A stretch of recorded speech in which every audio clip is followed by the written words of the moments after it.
मुंबई ते सिंधुदुर्ग जलवाहतूक सुरू होणार आहे। मुंबई ते विजयदुर्ग रोरो सेवा बोट सेवा अंतर्गत M2M ही प्रिन्सेस बोट विजयदुर्ग बंदरात दाखल झाली आहे।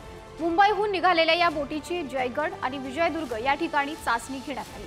ही चाचणी यशस्वीही झाली आहे। राज्याचे बंदर विकास मंत्री नितेश राणे यांच्या संकल्पनेतील ही सागरी रोरो सेवा कोकणच्या पर्यटन वृद्धीसाठी एक महत्त्वपूर्ण पाऊलही ठरणार आहे। चाचणी ही यशस्वी झालेलीच आहे।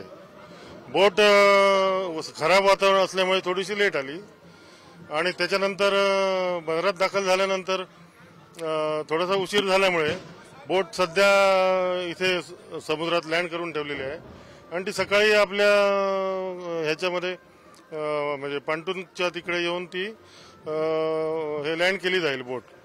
पण तसं काय प्रॉब्लेम काही नाही, बोट बंदरात दाखल झालेली आहे आणि बोटीला लँड करण्यामागे तसा प्रॉब्लेम आहे, फक्त भरती ओटीचा जरा थोडासा प्रॉब्लेम असतो।